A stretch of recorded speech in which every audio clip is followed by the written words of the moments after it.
안녕하세요. 건강지킴이 닥터 MBC 목서윤입니다. 네, 안녕하세요. 김차동입니다. 여러분의 눈높이에 맞게 콕콕 집어서 여러분의 건강 잘 관리해드리겠습니다. 네.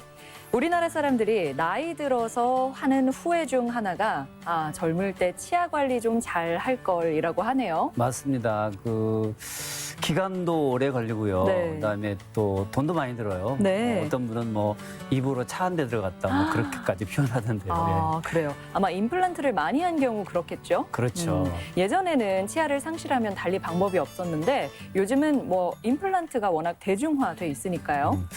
그래도 임플란트 가기 전에 미리미리 치아 관리 잘해서 건강 관리하는 게 가장 중요하다 그런 생각을 해봅니다. 네, 맞습니다. 그렇다면 건강한 치아는 어떻게 관리하는 게 좋을까요? 오늘 이 시간에는 연세 유펜치과 곽기태 원장과 함께 자세한 이야기 나눠보도록 하겠습니다.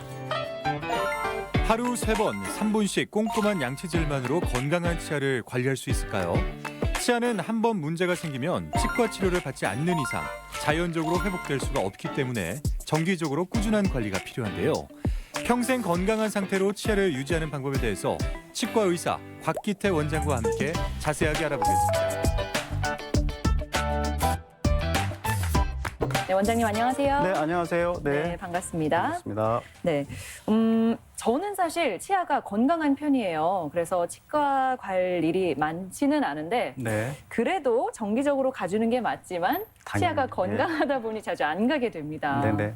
치과 하면은 가장 먼저 떠오르는 생각들이 많이 있습니다. 네. 그중에서도 통증에 대한 두려움, 비용에 대한 걱정으로 이 생각을 많이 하실 텐데 네. 치료를 받으면서 발생하는 통증에 대한 두려움과 거부감 그리고 비용에 대한 부담감으로 본인이 치과 치료를 받아야 함에도 불구하고 받지 않는 분들이 많이 계십니다. 네. 또 약을 먹으면 괜찮겠지 하면서 진통제나 TV 광고에 나오는 약을 복용을 해서 염증을 더 악화시킨다거나 네. 구강 상태를 망치는 경우가 많이 있습니다. 이런 경우 근본적인 염증의 발생 원인이라든가 큰 비용이 부담되는 치료를 막기 위해서는 질병을 조기에 발견하고 네.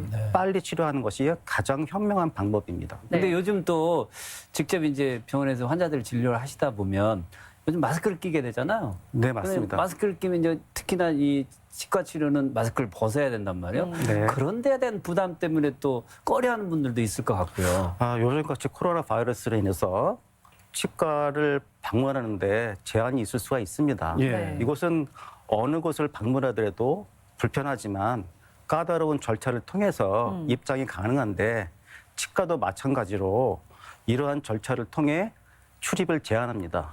먼저 마스크를 끼지 않으면 내원을 할 수가 없고 마스크를 낀 상태에서 체온을 측정하며 손 소독제를 이용해서 정상 체온일 경우에는 치과에 내원하고 치료를 받을 수가 있습니다. 더하여 치과 내에서 근무하는 의료진은 근무 중이라든가 퇴근 후에도 절제된 생활로 감염을 예방하고요. 치과 내에서 사용하는 기구나 장비는 철저하게 소독을 해서 네. 멸균된 포장지에 포장돼서 환자한테 제공이 됩니다. 또 그래도 안심이 안 된다면 네. 독립된 치료실이 있는 치과에서 개별 독립된 공간에서 치료를 받는 방법도 있겠습니다. 네. 우리 왜 식사할 때도 딱 밥 먹는 순간에만 마스크를 벗잖아요. 그거랑 그러니까 비슷하게 치료가 이루어진다고 생각하면 되는 거죠. 네, 맞습니다. 네. 네. 더 철저하게 관리가 받을 수 있기 때문에 그거는 걱정 안 하셔도 되겠습니다. 또 안심만 하네요. 네. 근데 어떤 분은 자기 평생 치과병원 한 번도 안 갔다. 이런 걸 좀 자랑스럽게 얘기하는데 글쎄 이게 자랑할 일인지요? 선천적으로 타고난 치아 건강이 있으시면 참 좋겠으나 네. 우리 몸에는 우리가 스스로 관리할 수 없는 부분에 염증이라든가 치석이 쌓여 있는 분들이 많이 있습니다. 염증의 원인은 세균이 만들어낸 독소입니다. 우리가 매일같이 칫솔질을 한다는 것은 이런 원인 세균의 수를 줄이고 면역 반응을 높이는 건데요. 이 보이지 않는 세균과 치석을 스스로 잘 관리하는 분들은 많지 않습니다. 그러므로 이렇게 스스로가 나는 건강해 하면서 건강을 방치한다면 순간에 방심으로 인해서 큰 결과를 초래할 수가 있습니다. 그래서 1년에 적어도 2번 정도는 치과에 방문해서 검진도 받고 네. 스케일링도 받는 것이 좋겠습니다. 네. 그리고 1년에 한 번 정도는 건강보험 스케일링을 받을 수 있기 때문에 이거는 꼭 챙기셔서 받는 것이 좋겠습니다. 네. 네.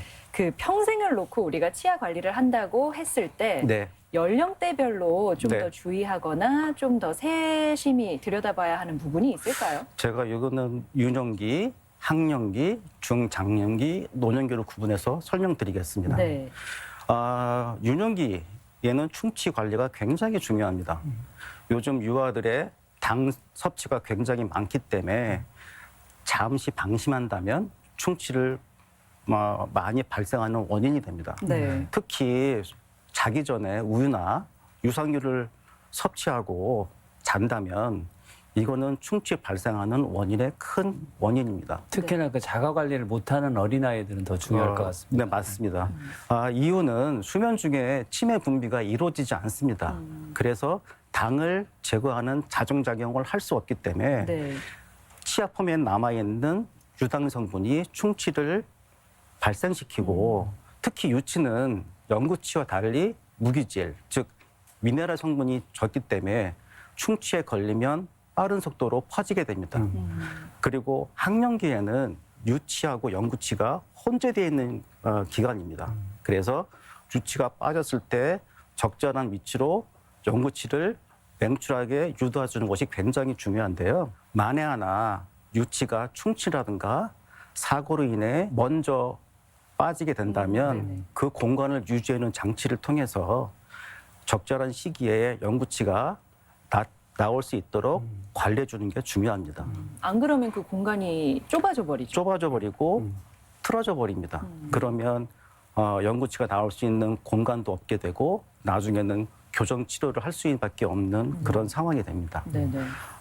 중장년층에서 볼 때는 오징어라든가 땅콩 같이 단단하고 질긴 음식을 먹음으로 인해서 치아가 마모되고 또 치아가 깨지고 금이 가는 그런 현상이 있고 또 염증 관리를 안 해서 이 염증들이 치주염으로 바뀌는 그런 것을 주의해야 합니다. 노년층에서는 치아 상실과 의치 사용으로 인해서 음식 섭취가 불편함을 줄 수가 있는 시기입니다.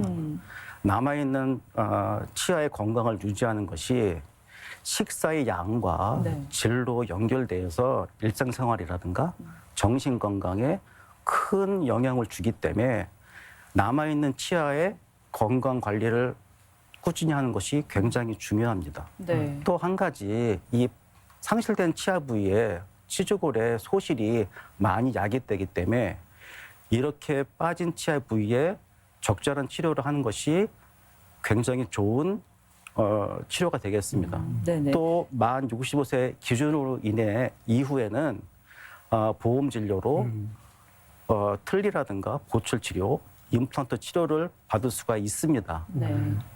이럴 때는 빠른 시기 내에 이 좋은 기회를 놓치지 마시고 치료를 받는 것을 권장해 드립니다. 그만큼 이제 국가에서 보장한다는 얘기는 네, 치아 관리가 그렇게 중요하다는 걸 이렇게 그렇죠. 인식한다는 거겠죠. 네 맞습니다. 네. 요즘은 임플란트가 워낙 대중화돼 있다 보니까 많이 들려요. 그만큼 이 잇몸이 중요하다는 얘기가 많이 들리는데 그러면 치주염이 있거나 잇몸이 좀 좋지 않으신 분들은 임플란트를 하기가 어려운가요? 그렇지는 않습니다. 우리가 임플란트 수술하기 전에 이 염증 치료를 먼저 합니다. 예를 든다면 척박한 환경에서 나무를 심게 되면 이 뿌리가 제대로 자랄 수 없습니다. 네. 그래서 이런 척박한 땅에 물을 공급하고 영양분을 준다면 이런 나무들이 건강하게 뿌리를 내려서 살아나는 것을 알 수 있듯이 치조골이 약하거나 소실된 상태에서는 단단하게 고정되는 임플란트 식립이 어렵겠지만 네. 여러 가지 방법이나 아니면 다양한 수술 방법으로 환자의 뼈 상태를 좋은 위치로 만들어 놓고 수술을 한다면 어느 누구에게도 임플란트 수술은 가능합니다. 그건 참 희망적인 얘기네요. 이 방송 또 보고 계시는 분들 입장에서는 올해 뭐 특히 나이 드신 부모님께 네네. 임플란트 고민하신다면 빨리 효도 실행하시고요. 네네. 그다음에 잇몸 건강에 큰 문제가 없다고 말씀하셨는데 이제 당뇨 같은 네. 경우에 또 다음에 흡연 이것도 좀 영향이 있을 것 같은데 어떻습니까? 맞습니다. 아까 말씀하신 것처럼 당뇨 환자라든가 심장질환, 심부정증 있는 환자에서는 감염에 굉장히 취약합니다. 이런 전신질환들이 네. 치주염을 유발하지는 않지만 네. 치주염이 있는 경우에 빨리 악화를 시킵니다. 그래서 이런 환자가 있을 시에는 주치와 협진을 통해서 수술 전에 필요한 모든 위험 요소를 제거하고 네. 수술 전에 예방적 항생제를 처방해서 수술을 하게 되면 큰 문제는 없고요. 네. 아까도 말했다시피 흡연. 이 흡연은 두 가지 관점에서 보겠습니다. 흡연을 하게 되면 니코틴이라든가 독소가 있는 케미칼들을 구강 내로 전달하기 때문에 수술 환자한테는 좋지는 않습니다. 또 한 가지 이 흡연은 혈관, 구강 내에 있는 혈관을 수축시켜서 아까도 말했다시피 혈관 내에서 나오는 백혈구라든가 염증에 관련 세포들을 그 숫자를 줄이기 때문에 네. 수술 후에 좋게 단단하게 아무는 기전을 영향을 줄 수 있어 굉장히 안 좋습니다. 또 한 가지 이거 말고도 성장 중에 있는 환자에서는 임플란트 수술을 할 수가 없습니다. 그래서 성장이 다 끝난 상태에서 임플란트 수술을 해야지 좋은 임플란트를 할 수 있습니다. 개개인의 차이는 있겠으나 19세 정도까지는 임플란트를 하면 안 되고 성장기에 임플란트를 받게 되면 임플란트 받은 부위는 성장을 안 하고 옆에 있는 자연치 부분에서 성장을 하기 때문에 임플란트 위치가 바뀐다거나 네. 얼굴 형태에 영향을 줄 수 있습니다. 그래서 성장이 다 끝난 상태에서 임플란트 수술을 해야 되면 혹시나 있을 성장기에 임플란트를 받으신 분들은 전문가와 상의를 해서 재식립을 하는 것이 좋겠습니다. 네. 아마 흡연하시는 분들 중에 치아가 좀 안 좋은 분들은 네. 긴장 좀 하실 것 같은데요. 그러면 단기간만이라도 어떻게 금연을 하면 도움이 될까요? 이제 이런 분들이 이제 치과에 오셔가지고 네. 나는 절대 못 끊는다. 그러신 분이 그럼 많아요. 어떡해요? 그러면 적어도 수술 전후로 해서 단기간 정도 잇몸이 아물 때까지는 흡연을 금지하셔야 네. 성공률이 좋은 임플란트 결과로 나타나기 때문에 이거는 좀 참조하실 필요가 있겠습니다. 그 틀니를 오랫동안 이렇게 해오신 분들도 임플란트가 가능할까요? 그럼요. 아. 우리 구강 내에는 두 가지 뼈 종류가 있습니다. 네. 치조골과 턱뼈. 근데 치아를 상실하게 되면 치조골은 점점 소실이 되게 되고 틀니를 끼면 틀니가 흔들거린다거나 말할 때 덜거덕거린다거나 그런 현상이 있죠. 이런 경우는 임플란트하고 틀니를 같이 조합 병행해서 치료하는 방법이 있는데 이런 경우에는 건강보험 임플란트 적용을 받을 수가 없습니다. 뭐 치조골 그러니까 뼈가 부족한 상태라면은 이걸 이식 수술을 통해서 먼저 뼈대를 만든다는 얘기잖아요. 네, 그렇게 되면 일반 환자에서 하는 뭐 간단한 시술이 아닌 네. 뭐 수술도 여러 번에 걸쳐서 하게 되고 시간도 오래 걸릴 수밖에 없습니다. 요건 참조하실 필요가 있습니다. 네.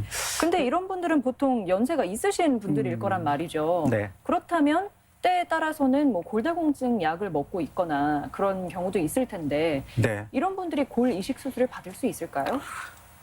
골다공증은 그 임플란트 부정증은 아닙니다.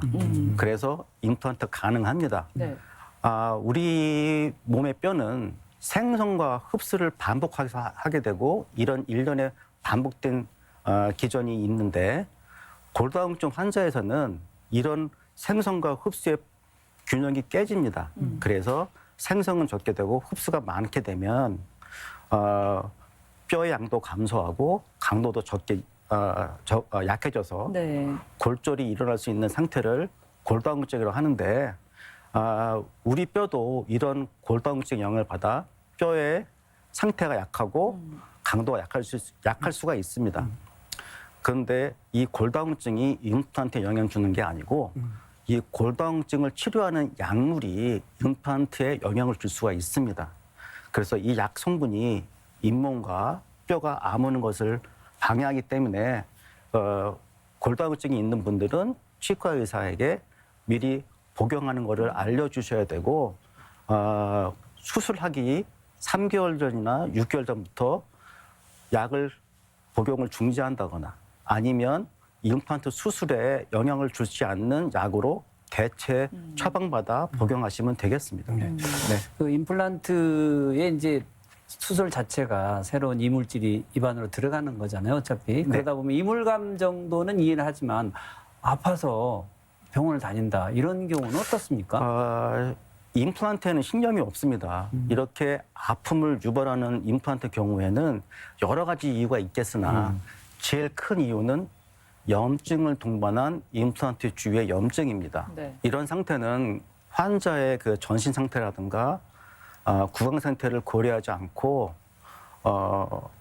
수술 중에 감염이 일어난다거나 아무는 기간 중에 염증이 감염이 돼서 이런 현상이 나타날 수 있고 또 한 가지는 이제 오랫동안 사용하신 분들에 한해서는 임플란트 주위에 음식물이 껴서 염증을 유발해서 이런 결과를 초래할 수가 있습니다. 이런 경우는 기존에 오염된 임플란트를 제거하고 염증도 제거하면 이런 경우에는 큰 골솔질을 동반하게 됩니다.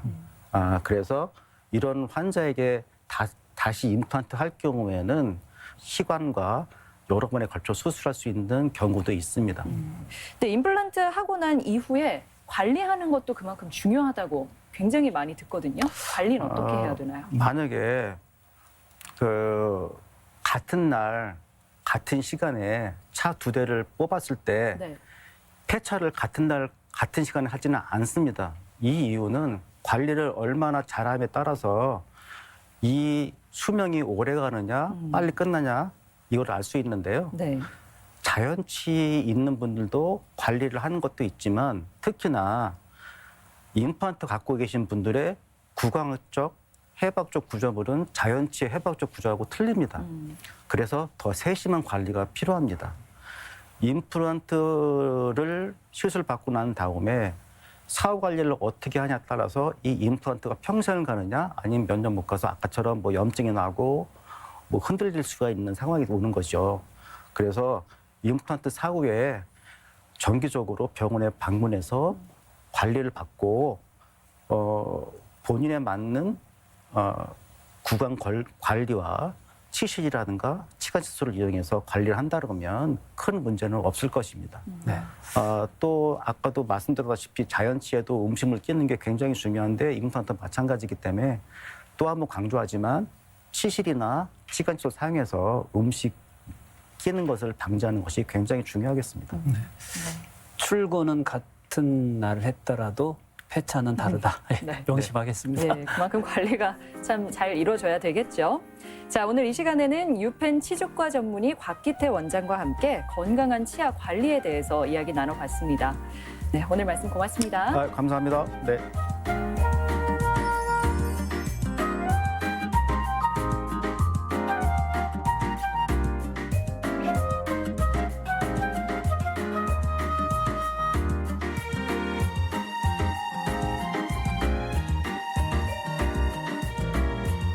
한국아동복지학회 논문에 실린 한 조사가 충격적입니다. 초등학생과 중학생들에게 지난 1년 동안 한 번 이상 체벌을 받은 적이 있느냐고 물었더니 무려 10명 중 9명이 경험이 있다고 얘기했어요. 자, 여기 어떻게 보세요? 저도 많이 맞은 세대거든요. 아, 그러세요? 그러니까 물론 이제 훈육 차원에서 네. 그랬다고는 하지만 근데 맞으면서 굉장히 큰 그 반감이 생기거든요. 그러니까 목적은 잘 되라고 훈육 차원에서 그랬다 하지만 절대 잘 될 수는 없고요. 네. 저는 그런 경우에서 본다면 절대 체벌은 안 된다. 그렇게 강조하고 싶습니다. 네, 특히나 유아기나 아동기 때에는 이 신체적, 정서적 학대가 있으면 성인기의 성격과 정신에도 큰 영향을 미치기 때문이죠. 바로 이제 미워하면서 배운다. 뭐 그런 거 같아요. 예. 네. 결국 지금 내가 하는 것이 훈육인지 아니면 학대인지 고민이 될 때는 만약에 내가 하는 이것을 다른 사람이 내 아이에게 한다고 생각했을 때 이게 어떨지를 한번 생각해 보면 된다고 합니다. 네, 거기에 답이 있습니다. 네. 자, 저희가 준비한 소식은 여기까지고요. 저희는 다음 주에 다시 찾아뵙도록 하겠습니다. 고맙습니다.